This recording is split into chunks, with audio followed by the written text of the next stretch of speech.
It was still early. The world outside had not yet fully woken. Faint light slipped through the blinds, casting pale lines across the wooden floor. In that quiet space between night and morning, she sat, eyes closed, hands resting on her knees, heart wide open. No music, no distraction, just stillness, just presence. She whispered softly into the silence, "Jesus, I'm here."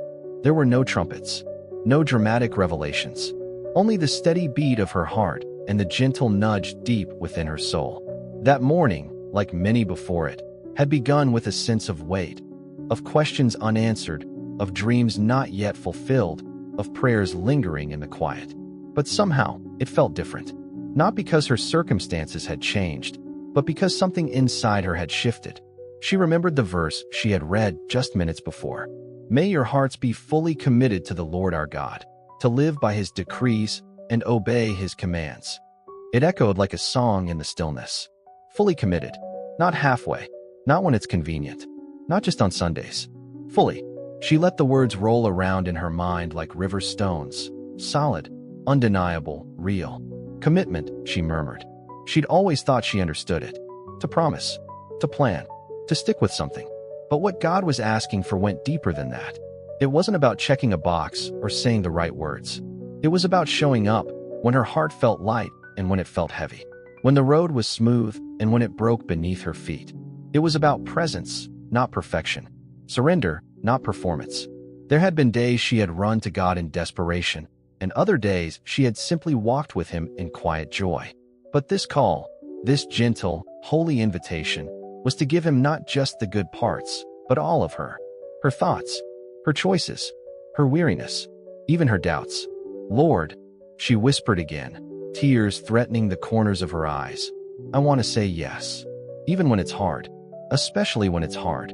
She thought of all the things she had held back, dreams she hadn't surrendered, fears she'd clung to, plans she hadn't dared to let go of. She had trusted him in part, but not in full. But full commitment means full trust. It means handing over not just the outcome, but the process. Not just the destination, but the detours too. She recalled another verse that had struck her hard in a way she couldn't ignore. "Commit your way to the Lord. Trust also in him, and he shall bring it to pass." It was a rhythm. Commit, trust, wait. Simple in words.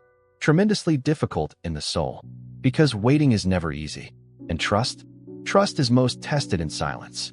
But she knew now that God wasn't asking her to figure everything out. He was asking her to bring it. To bring the mess, the hopes, the unresolved places, and lay them gently at his feet. And so she did. Out loud, deliberately, with trembling but honest words, she spoke. "God, I give you my path, my goals, my dreams, my disappointments, my hopes that feel too fragile, my fears that I can't even name, my identity, my future, all of me, not just the parts one think are worth showing. I give you the real me." Her voice cracked with emotion, not because of sadness, but because she could feel it. A holy transaction was taking place.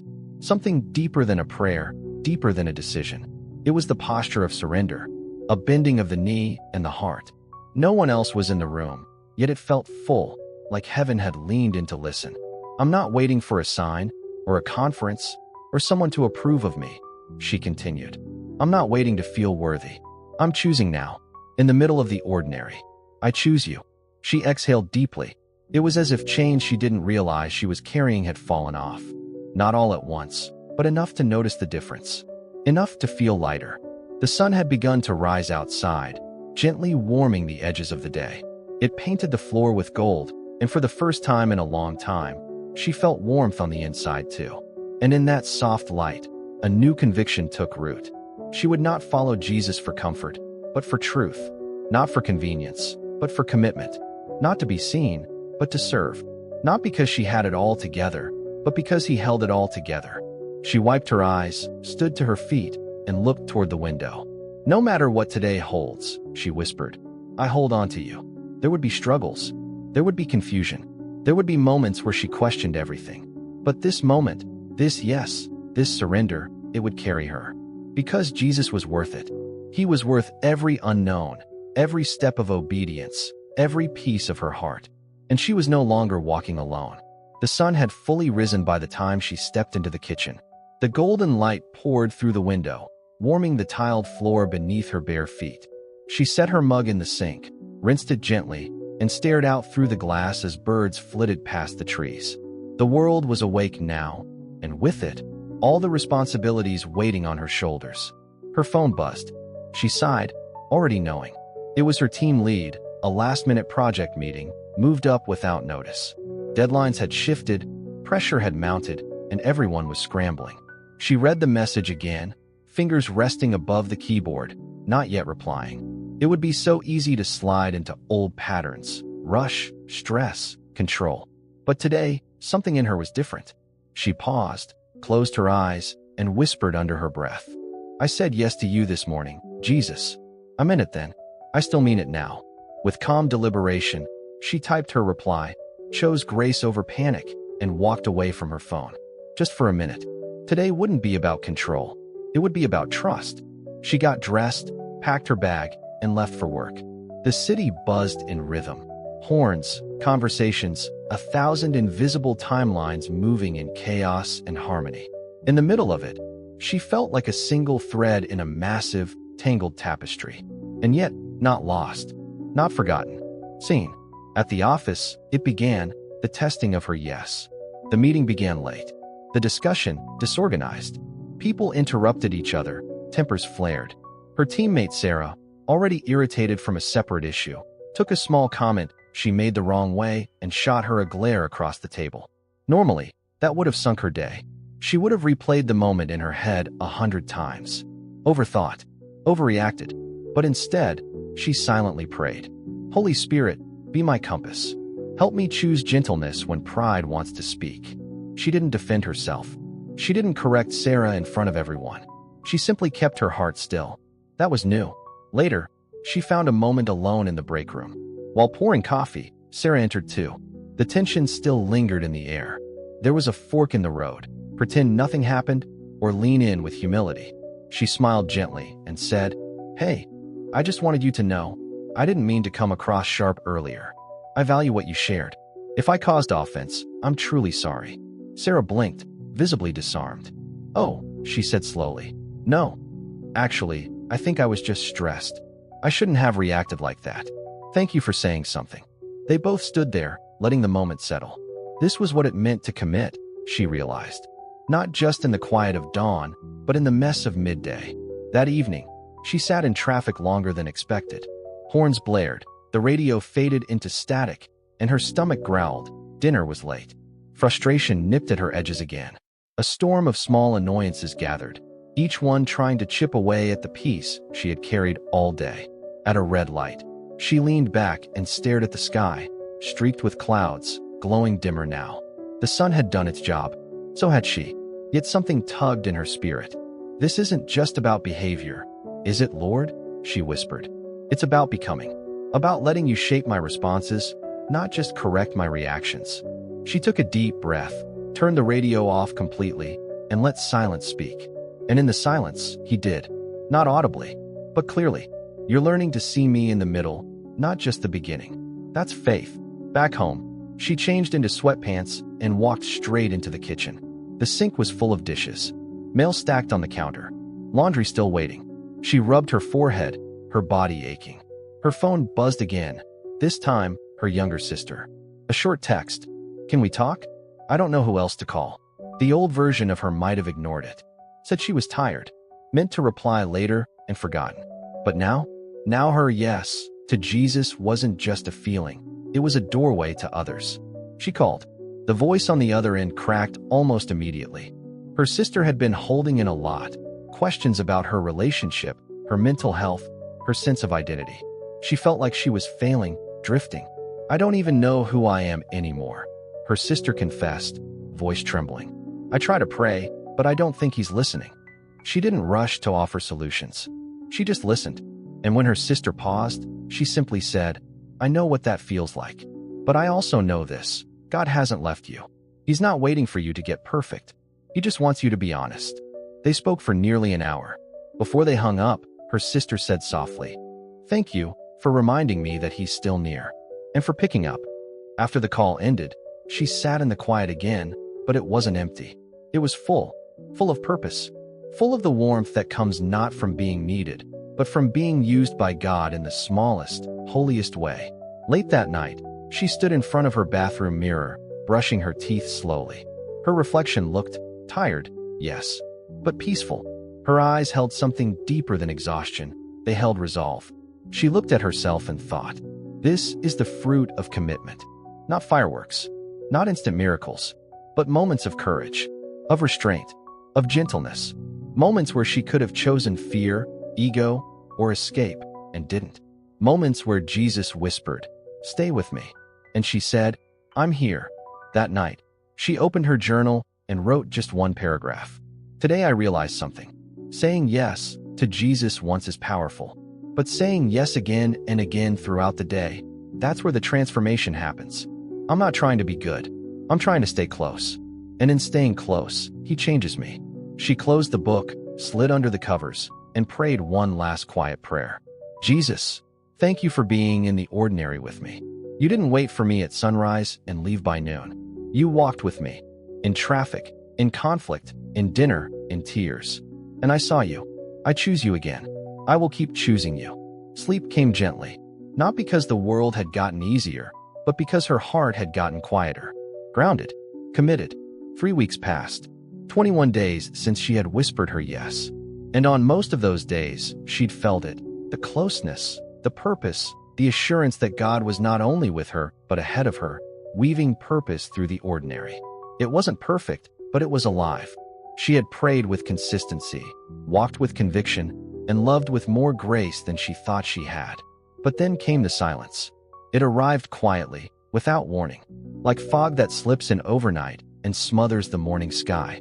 One day she woke up and the presence she'd grown used to, the warmth, the nearness, felt gone. She still opened her Bible. She still whispered her morning prayers. But something was missing. And in its place, there was a question. God, where are you? At first, she brushed it off. It's just a tired day. But the next morning was the same. And the next. And the next. No verse jumped off the page. No still, small voice. Just stillness. Too still. By the 5th day, her prayers grew shorter. By the 7th, her worship songs felt hollow. By the 10th, she didn't even open her journal. What had begun as a gentle yes now felt like a quiet ache. Saturday morning. The sun outside was warm, but her heart was cold. She sat on the couch, staring blankly at the ceiling, wrapped in a sweater that did nothing to fight the chill inside her. She remembered a time years ago when she had felt something similar, when her prayers had gone unanswered for months, when disappointment stacked like bricks around her faith. Back then, she had nearly walked away, not out of anger, but emptiness. And yet she didn't. Somehow, she had stayed. And over time, the light had returned. But this time felt different. This time, it came after the yes. God, she whispered, I gave you everything. I said I'd follow you. Why does it feel like you've left? She waited. Silence. Not the holy silence of peace. The kind that gnaws at your confidence and whispers, maybe you imagined it all. She grabbed her journal and flipped back to chapter 1. Her own words, penned in fire. I won't wait for everything to make sense before I obey. I won't bargain with God or hold parts of my life back in fear. She read it again, slower. And the tears came. Not loud sobs. Just the slow, relentless kind. The ones that fall when you realize how fragile your faith feels. She wanted to yell. She wanted to be comforted. She wanted God to show up like he had before. But instead, the quiet stayed. And strangely, in the quiet, a deeper thought emerged. A memory. A verse. Psalm 37 verse 5. Commit your way to the Lord. Trust also in him, and he shall bring it to pass. Commit. Trust. Wait. 3 words. 3 steps. None of them mentioned feel. She closed her journal and got up. Walked to the kitchen. Made tea. Fed the cat. Sat back down. And there, between sips of cinnamon tea and the ticking clock on the wall, she asked a question that felt both terrifying and freeing. What if commitment doesn't feel like fire? What if it just feels like staying when I want to run? That night, she went to bed early. Still no breakthrough. Still no voice. But she placed her Bible beside her pillow and whispered a new kind of prayer. God, I miss you, but I'm not going anywhere. She turned off the light and rested, not in sensation, but in decision. The next morning, church was full. The kind of full that makes it hard to breathe if you're already feeling lost. She almost didn't go, but something nudged her to show up anyway. She slipped into a back row, sat in silence through the music, bowed her head when others sang, but her lips stayed still. Then came the message. The pastor spoke gently, with a tired but sincere voice. There are days when faith feels alive, when worship moves you, when scripture breathes straight into your bones. But there are also days when it feels dry, distant, quiet. And those days, he said, pausing, are not failures of faith. They are invitations to deeper trust. Her head snapped up. He continued, commitment is not the presence of emotion. It's the persistence of devotion. If you're in a dry season, don't interpret silence as rejection. Sometimes God is teaching you to walk by faith, not by sight. Her eyes stung. It was like he had read her journal, like God had spoken through someone else's lips. And for the first time in days, her heart moved. Just a little. That afternoon, she went home and sat by the window again, the same window where she had said her first yes. But this time, she didn't ask God to show up. She said something else entirely. God, I trust you even when I don't feel you. That was her worship now. Not a song, not a lifted hand, just a choice. A holy, weary, sacred choice to keep walking. The days that followed were still quiet, but something had changed. She stopped waiting to feel close to God before she opened her Bible. She opened it anyway. She stopped waiting to feel inspired before she prayed. She prayed anyway. She stopped looking for signs and started looking for God in the unnoticed. In the kindness of a stranger at the store, in the stillness of the night, in the breath that rose and fell from her chest. A quiet miracle, repeated endlessly. One night, after another seemingly ordinary day, she stood by the bathroom mirror, toothbrush in hand, and chuckled softly to herself. Who knew faith could look so boring, she thought. But then, she remembered something she had once heard. Faith isn't proven on the mountaintop. It's proven in the valley. Not by how high you can leap in joy, but by how long you can keep walking through fog. And she was walking. Every day. Still. A week later, she was asked to speak at a women's gathering at church. She almost declined. What did she have to offer? She wasn't on fire. She wasn't overflowing with inspiration. She was just showing up. But then again, maybe that's exactly what people needed to hear. So she said yes. And on a Wednesday night, under warm lights and nervous breaths, she stood before a small crowd and read a passage from Psalm 16 verses 8 to 9. I have set the Lord always before me. Because he is at my right hand, I shall not be moved. Therefore, my heart is glad, and my glory rejoices. My flesh also will rest in hope. She looked up and said softly, sometimes, I don't feel like I'm growing. I don't always hear God. But I've learned something. Obedience is still obedience, even when it's quiet. And commitment doesn't require fireworks. It just requires faith. People nodded. Some teared up. She continued, if you're in a dry season, don't stop. Don't back away. Stay. Keep opening your Bible. Keep praying. Keep showing up. God isn't gone. He's just teaching you to walk in the dark with him, to trust his hand even when you can't trace it. That night, when she got home, she stood by the window once again, her sacred place of quiet declarations. She didn't feel goosebumps. She didn't see visions. She didn't hear angels. But she smiled, because she had learned something stronger than emotion. She had learned how to stay, and in the staying, she had grown. Faith was no longer a fire that flickered in the wind. It was a slow-burning lamp, steady, unshakable, anchored. She whispered to the stars, like an old friend, Jesus, even in the silence, I still say yes. And this time, she meant it more than ever. The phone rang at 2:13 a.m. She jolted awake, heart pounding before she even picked it up. Calls in the middle of the night never meant good news. Hello.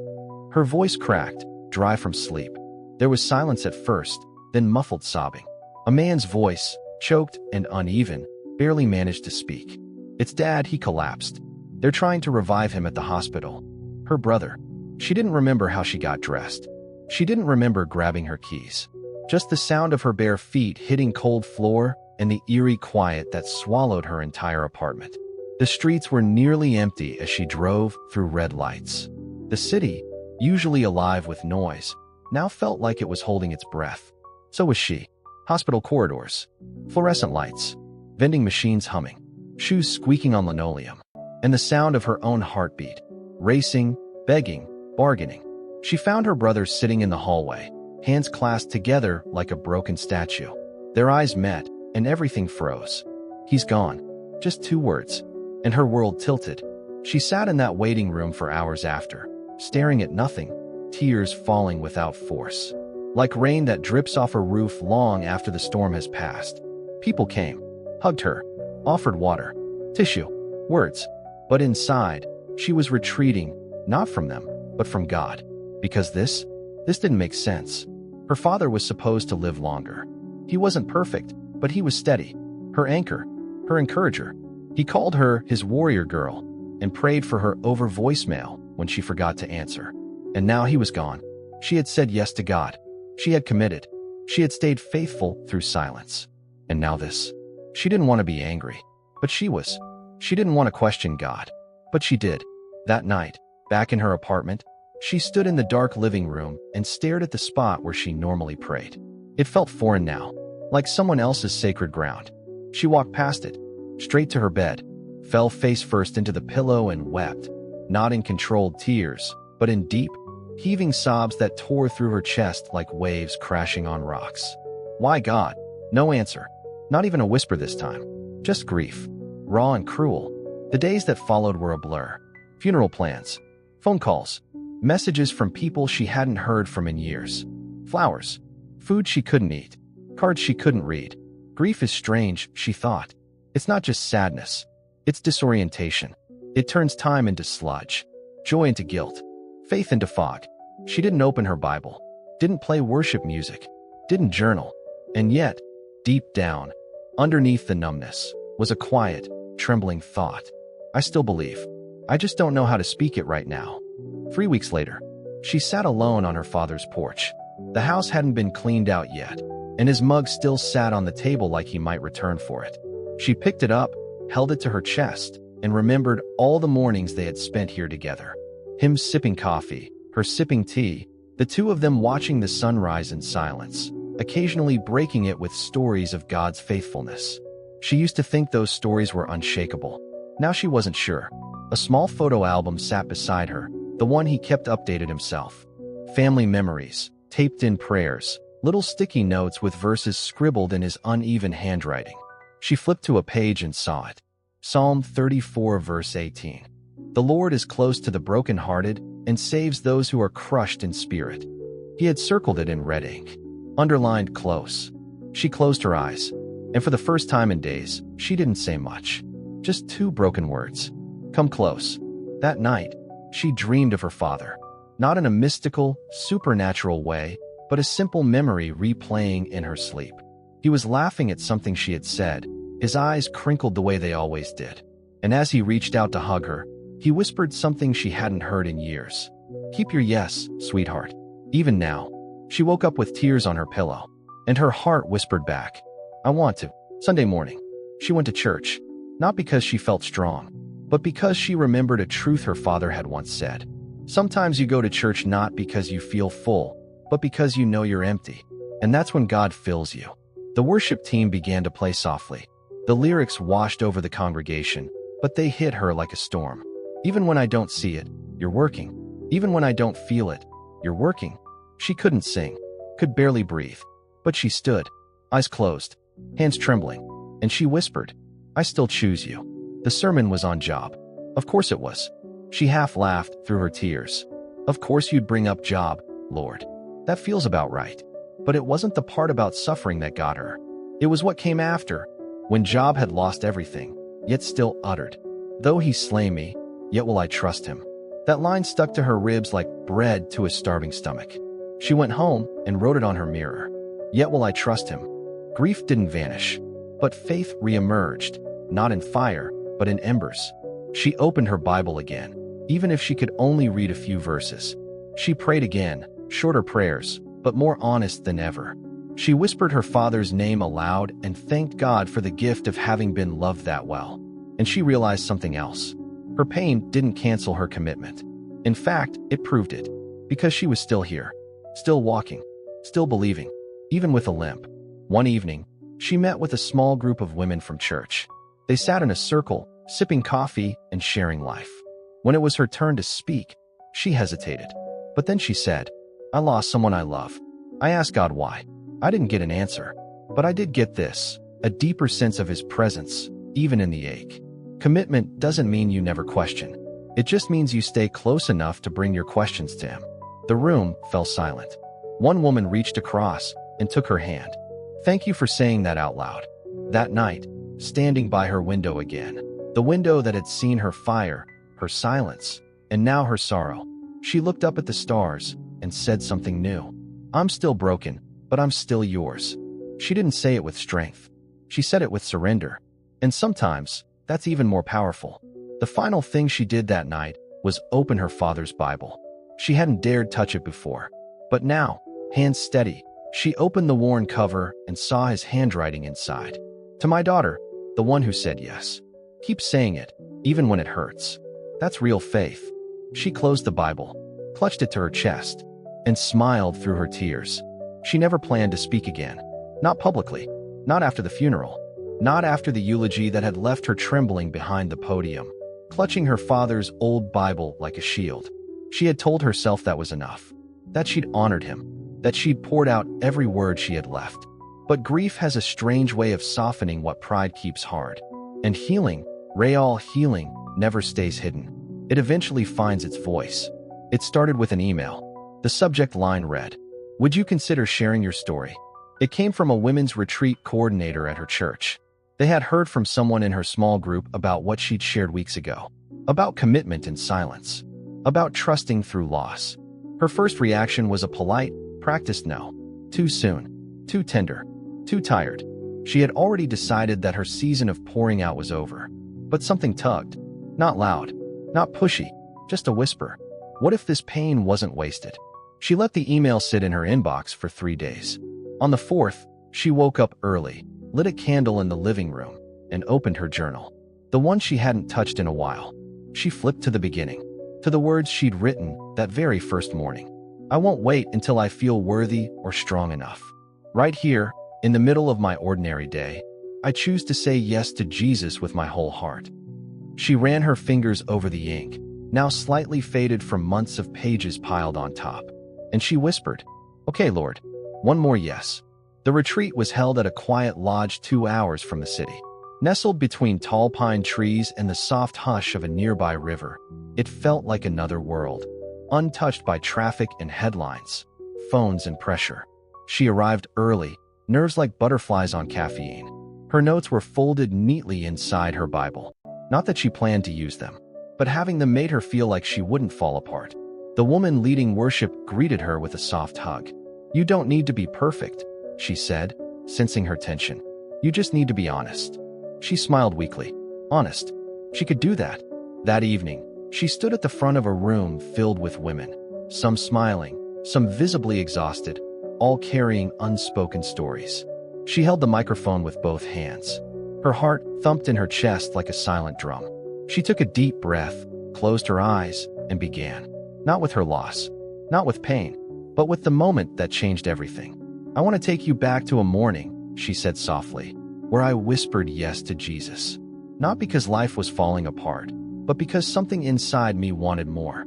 More than surface faith, more than weekend Christianity. I wanted surrender. I wanted depth." She paused, let the silence stretch. "I didn't know, on that morning, that everything I believed would be tested. That silence would come. That heartbreak would follow. But I can tell you this." Her voice cracked. "I've never once regretted that yes." She spoke for 30 minutes. She cried. So did others. She told them the truth, not the polished version, but the raw one. The version with tear-stained pillows and unanswered prayers. The version where she nearly walked away, but didn't. She ended with a verse her father had underlined. Isaiah 61 verse 3. "To give them beauty for ashes, the oil of joy for mourning, the garment of praise for the spirit of heaviness." And she said, "I thought I had nothing left. But God showed me that broken things can still pour. That ashes, when placed in His hands, become beauty. And that the yes you whisper through tears may be the loudest declaration of faith you ever make." When she sat down, the room was still. And in that stillness, healing moved. The next morning, they gathered for small group reflection. One woman, older, with kind eyes and weathered hands, looked straight at her. "You said things I never dared say out loud," she said. "My daughter died 5 years ago, and I stopped praying that day. I didn't even realize it until last night." She paused, then whispered, "But I think I want to talk to him again."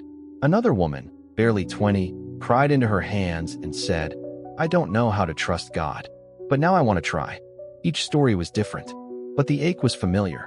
She sat among them, overwhelmed by the strange mercy of it all. Her pain, still real, had become a path, not a platform, a path for others to walk through, slowly, toward God. Back home, she made a new shelf on her wall. She called it Remembrance. On it, she placed a photo of her dad smiling at the beach, a copy of her first journal entry, a candle, unlit, waiting for the next yes. Above it, she pinned a card with a single line handwritten in her father's voice. "Don't waste the brokenness, sweetheart. Let God use it." Over the next weeks, more invitations came. Podcasts, groups, counseling opportunities. Women in her inbox sharing stories of miscarriage, divorce, burnout, shame. Not all asking for answers, just asking to be seen. And so she did what she always did. She whispered another yes, and showed up, sometimes just to listen, sometimes to speak, always to remind them, "You are not alone. You are not forgotten. And the silence does not mean you've been abandoned." One day, sitting alone by her window, she thought back to the girl she had been, the one who whispered yes with shaky hands and no map. She smiled, not because the journey had been easy, but because every yes, every valley, every tear had led her here, to a life no longer about survival or control, but about sacred surrender. She looked up at the sky, now painted in hues of dusk, and said, This is what commitment looks like. It walks, it limps, but it keeps moving." And in that moment, she realized something she hadn't dared believe before. She was becoming who she was always meant to be, not in spite of the brokenness. Because of it, the letter came on a Tuesday. She had just returned from the local shelter where she'd been volunteering twice a week, listening, praying, serving meals. The place was loud, chaotic, raw, but something about it felt like home. She liked how real it was, how no one pretended to be fine, how hope, when it came, was slow and sacred. She opened the envelope with tea still steeping, half distracted by a to-do list and dishes in the sink. But the moment she read the first line, everything stilled. "We'd like to offer you the position of Spiritual Care Director for Community Outreach Ministries." Her breath caught. She reread it. Once, twice, 3 times. They wanted her. She sat at her kitchen table, letter in hand, heart thudding against her ribs. It was a beautiful offer. It aligned with her gifts. It carried purpose, but it also terrified her. Because deep down, some old familiar voices started to stir. "You're not qualified. You're just the girl who broke down crying in the hospital parking lot. You're still grieving. You're not holy enough, not strong enough, not enough." She let the voices speak. But this time, she didn't agree with them. Not right away. Instead, she stood and walked to the shelf, the one she called Remembrance. She lit the candle she had left untouched for months. The flame flickered gently, casting soft shadows over the photo of her dad, the journal page, the scripture card. She placed the letter beside it. Then she whispered what had become her sacred prayer. "Jesus, I give you my yes." Again, she didn't accept the role immediately. She fasted for 3 days. She walked for hours. She cried in the shower, knelt on the floor, waited for God's voice. But no lightning came. No divine instruction, just a quiet confidence building inside her soul. Peace, not as a feeling, but as a knowing. By the end of the week, she said yes. The work wasn't easy. Ministry rarely is. There were days she felt overwhelmed by the pain of others, addiction, abuse, abandonment. And sometimes, she came home and sat silently for an hour, just trying to absorb the weight. But every time she wanted to quit, someone would remind her, a woman with tear-streaked cheeks whispering, "Thank you for listening," or a child drawing her a picture of Jesus holding hands with a lady with long hair and a big smile. She kept going, not because she had all the answers, but because she had grace. Grace had followed her, through heartbreak, through silence, through growth. It had found her in the fog and lifted her chin. It had held her when she couldn't hold herself. And now, it went with her into every conversation, every decision, every soul she was entrusted to love. Grace was her posture, her source, her song. She had stopped striving to impress God and started walking like someone already loved. 1 year later, she stood once more in front of a group of women. But this time, she didn't hold notes. She didn't tremble. She smiled. "Today," she said softly, "I want to talk about grace. Not the pretty kind we frame on walls, but the kind that shows up when you're lying on the bathroom floor asking God if he's still listening." Some laughed. Some cried. She continued, "Grace isn't the absence of pain. It's the presence of God in the middle of it. And commitment? Commitment isn't a contract. It's a love story. One where you say yes again and again, not because you're strong, but because he is." That night, she walked to her window again, the one where it all began. She opened it wide and let the wind in. It smelled like spring, like newness. And for the first time, she didn't ask for anything.